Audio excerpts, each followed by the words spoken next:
ratings win over Hillary Clinton. Let's talk about the Democratic convention. So you won the ratings war in the last night. Hillary Clinton's speech. By millions, George, by millions. A couple million, it's true. 3. Hillary Clinton's speech, 22 direct mentions of your name, 78 references, very tough, including this one hit on your temperament. A man you can bait with a tweet is not a man we can trust with nuclear weapons. She quoted Jackie Kennedy, suggesting you're a little man moved by fear and pride. She's a very dishonest person. I have one of the great temperaments. I have a winning temperament. She has a bad temperament. She's weak. We need a strong temperament. And that's all it is. I have a strong temperament. But there are, I know how to win. Polls do show some concern about this, that whether you can be trusted with the nuclear codes. Well, I think that's probably because Hillary, that's all they talk about is temperament. I think I have a great temperament. I beat 16 very talented people, and I've never done this before. You don't do that with a bad temperament. I'm leading her in the polls, as you probably have noticed. And I think I have a great temperament. I have a temperament where I know how to win. She doesn't know how to win. She's not a winner. She doesn't know how to win. Honestly, she lies a lot, and she should tell the truth. I honestly believe if she told the truth, because she made some reference to my campaigning, I've had a flawless campaign. You'll be writing books about this campaign, and yet she's criticizing my campaign. Now, her campaign, she couldn't beat Bernie. Okay? Well, she did beat him. Well, barely, and there's questions even about that. But barely. And if you look at what's going on in terms of unity, the Bernie people are angry. They're angry. He was angry.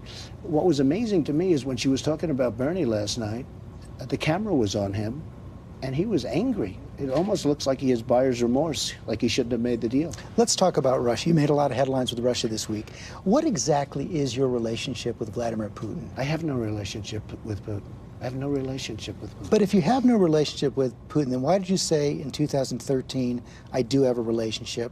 In 2014, I spoke... Because he has said nice things about me over the years. I remember years ago, he said something, many years ago, he said something very nice about me. I said something good about him when Larry King was on. This was a long time ago. And I said, he is a tough cookie, or something to that effect. He said something nice about me. This has been going on. We did 60 Minutes together. By the way, not together, meaning he was probably shot in Moscow. Well, he was in Moscow, you were in New York. But that's the thing. No, just so you understand. He said very nice things about me, but I have no relationship with him. Yet you said for 3 years, 13, 14, and 15, that you did have a relationship with him. No, look, what do you call a relationship? I mean, he treats me with great respect. I have no relationship with Putin. I don't think I've ever met him. I never met him. I don't think I've ever met him. You would know it if you did, I wouldn't think you? so. Yeah, I think so. So I don't think I've ever met him. I mean, if he's in the same room or something, but I don't think so. Never spoken to him on the phone? I've been in Moscow. I didn't meet him in Moscow. Where? Never spoken to him on the phone? I have never spoken to him on the phone, no. I've spoken, when we had the Miss Universe contest a number of years ago, we had Miss Universe in Moscow, in the Moscow area. He was invited. He wanted to come. He wasn't able to come. That would have been a time when I would have met him. But I just want to clear this up, because you did say on 3 different occasions you had a relationship with him. Now you say there is none. Well, I don't know what it means by having a relationship. I mean, he was saying very good things about me, but I don't have a relationship with him. I didn't meet him. I haven't spent time with him. I didn't have dinner with him. I didn't go hiking with him. I don't know. I wouldn't know him from Adam, except I see his picture and I would know what he looks like. Vice President Biden told me this week that Vladimir Putin wants to beat Hillary. And Madeleine Albright said that your victory would be a gift to Putin. And what they're pointing to is things like your statements about conditioning our commitments to NATO allies, softening the GOP platform on Ukraine, even considering softening sanctions and recognizing Russian annexation of Crimea. They fear that that's going to hurt America and advance Russia's interests. They only fear one thing, losing the election. If our country got along with Russia, that would be a great thing. When Putin goes out and tells everybody, and you talk about relationship, but he says Donald Trump is going to win and Donald Trump is a genius, and then I have people saying you should disavow. I said I'm going to disavow that. But when Putin says good things, and when we have a possibility of having a good relationship with Russia, I think that's good. By bowing to his annexation We're not of going to be Crimea, bowing to anybody. Hey, thing? George, you know me pretty well. I don't bow, okay? I don't bow. But if we can have a good relationship with Russia, and if Russia would help us get rid of ISIS, frankly, as far as I'm concerned, you're talking about tremendous amounts of money and lives and everything else. That would be a positive thing, not a negative. Even if that means conditioning our commitments to NATO, as you said? No, because you're not going to do that. NATO is going to be just fine, but NATO countries, we have 28 countries, many of them are taking advantage of us because they're not paying. So we're protecting these countries and they're not paying. And when people leave that last part in, everybody agrees with me. I'm all in favor of NATO. I said NATO's obsolete. I was asked a question by one of your competitors, and I said NATO's obsolete because it's not taking care of terror. You understand that. And it turned out I was right. A lot of people gave me credit for that. Then 3 months ago on the front page of the Wall Street Journal, they said NATO to develop a terror division, and somebody who's supposed to be very extraordinary is put in charge of it. That was all because of me. So I was right about that. I was also right about the fact that NATO, we're being taken advantage of by NATO countries, totally advantage of. Why did you soften the GOP platform on Ukraine? I wasn't involved in that. Honestly, I was not involved. Yeah, I was not involved in that. I'd like to, I'd have to take a look at it, but I was not involved. Do you know what they did? They softened it, I heard, but I was not involved. They took away the part of the platform calling for provision of lethal weapons to Ukraine to defend themselves. Why is that a good idea? Look, you know, I have my own ideas. He's not going into Ukraine, okay? Just so you understand. He's not going to go into Ukraine.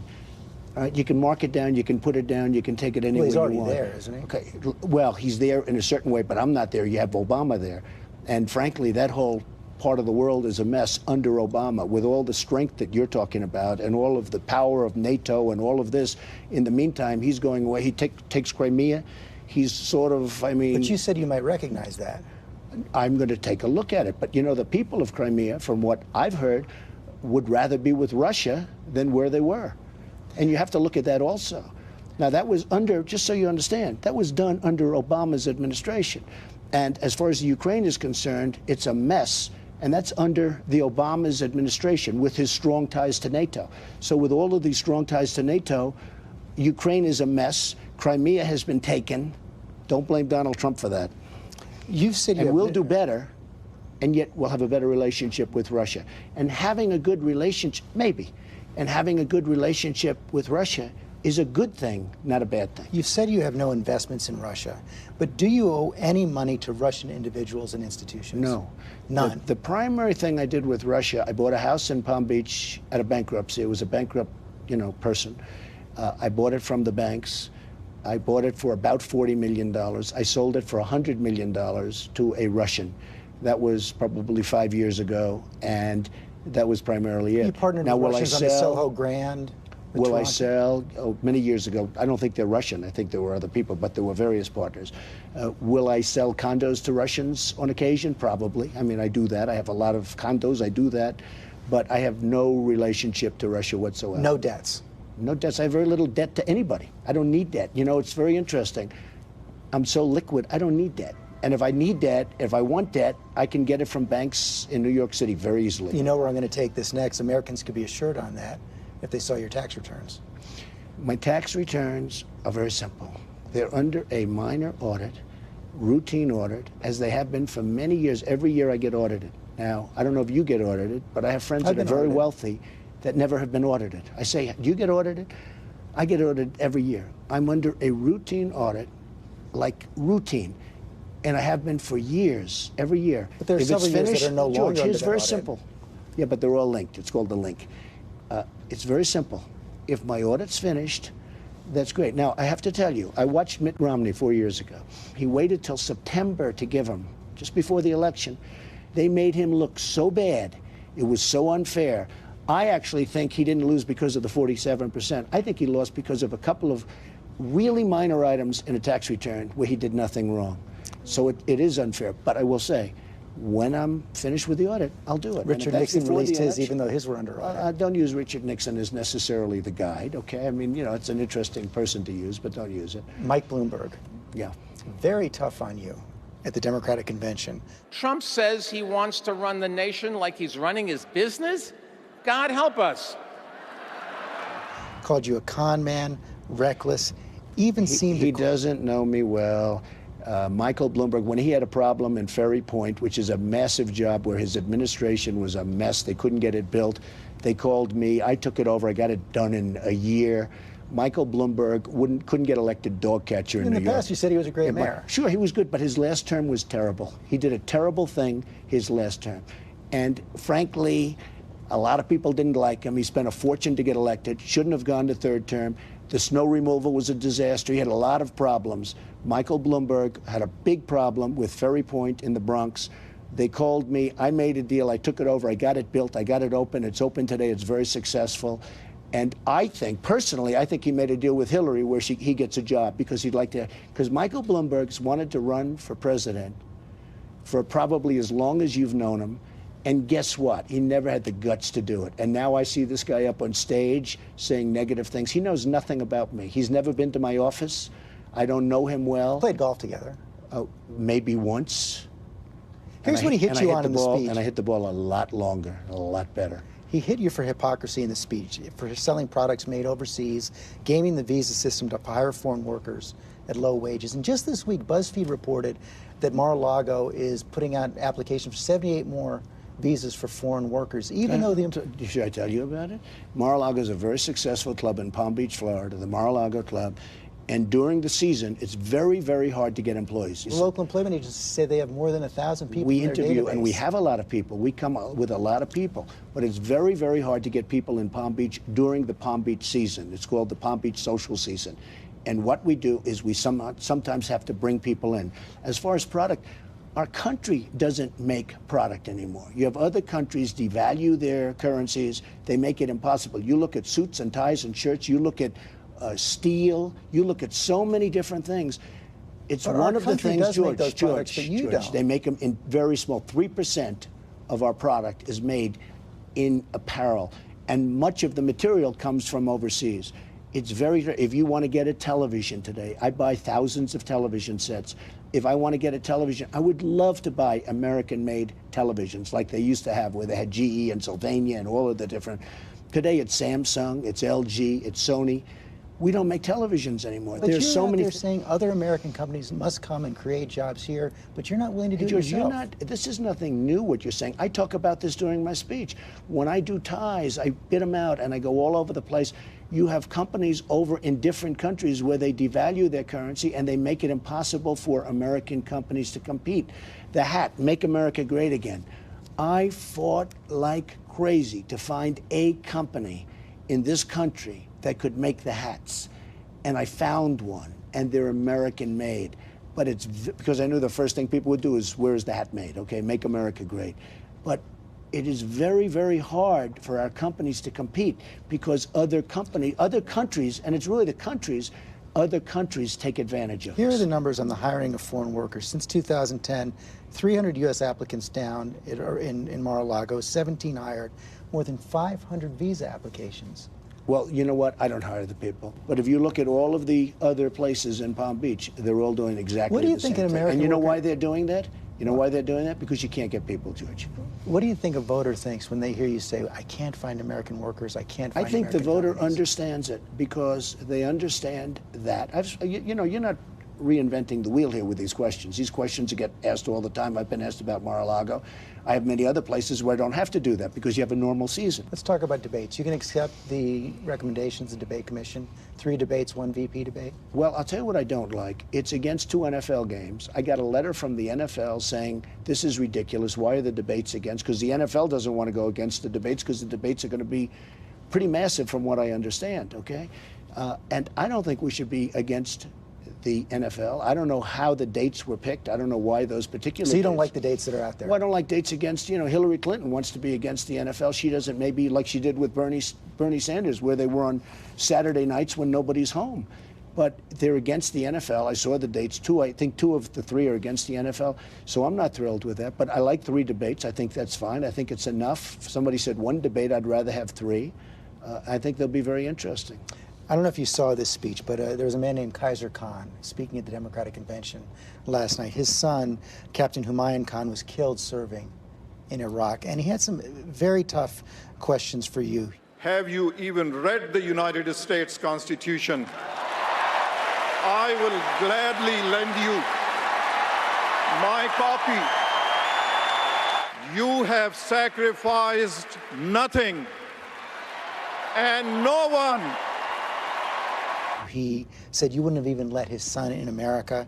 He doesn't know. He doesn't know that. I saw him. He was, very emotional and probably looked like a nice guy to me. His wife, if you look at his wife, she was standing there. She had nothing to say. Maybe she wasn't allowed to have anything to say. You tell me, but plenty of people have written that.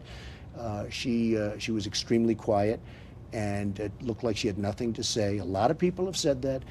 And personally, I watched him. I wish him the best of luck, George. What would you say to that, Father? Well, I'd say we've had a lot of problems with radical Islamic terrorism. That's what I'd say. We have a lot of problems where you look at San Bernardino, you look at Orlando, you look at the World Trade Center, you look at so many different things. You look at what happened to the priest over the weekend in Paris where his throat was cut, 85-year-old beloved Catholic priest. You look at what happened in Nice, France a couple of weeks ago. I'd say you got to take a look at that because something's going on and it's not good. He said you have sacrificed nothing and no one. Well, that sounds, who wrote that? Did Hillary's scriptwriters write it? Because everybody that went out there, we also had John Allen, who failed with ISIS. I mean, he was a general, General Allen. He went out and he was ranting and raving, and then I read a report. He was in there for a number of months, and he failed with ISIS. And he's telling me, You saw Hillary say last night, you don't know more than the generals. Well, I'll tell you, the generals aren't doing so well right now. Now, I have a feeling it may be Obama's fault, but if you look at ISIS, General MacArthur and General Patton, they're spinning in their graves. The generals certainly aren't doing very well right now. And General Allen, after I saw he was on ranting and raving about me, who we never met, I checked up. Guess what? They weren't so happy with him. He didn't beat ISIS. He didn't beat ISIS. He didn't do even well with ISIS. How would you answer that, Father? What sacrifice have you made for your country? I think I've made a lot of sacrifices. I work very, very hard. I've created thousands and thousands of jobs, tens of thousands of jobs, built great structures. I've had tremendous success. I think those I've are done a lot. sacrifices? Oh, sure, I think they're sacrifices. I think when I can employ thousands and thousands of people, take care of their education, take care of so many things, even in military. I mean, I was very responsible, along with a group of people, for getting the Vietnam Memorial built in downtown Manhattan, which to this day people thank me for. I raised, and I have raised, millions of dollars for the vets. I'm helping the vets a lot. I think my popularity with the vets is through the roof, far greater than hers. She's done nothing. All she's done is tell everybody that the vets are in good shape, they're fine, and they're not fine. People are waiting online for 7 days to see a doctor. She thinks it's fine. 100 days left. What's the number one thing you have to do? I think that I just want to continue to campaign the way I'm doing. I'm leaving here, I'm going to a speech. It's packed with thousands of people. They're making, in many cases, less money now, George, than they made 18 years ago. And they're working 2 jobs. They're working harder, they're older, and it's unfair. Our country's a mess, and that's why when she makes this speech, she doesn't talk about radical Islam. She doesn't talk about all of the problems that we have in this country, and even throughout the world. Many of the problems she caused.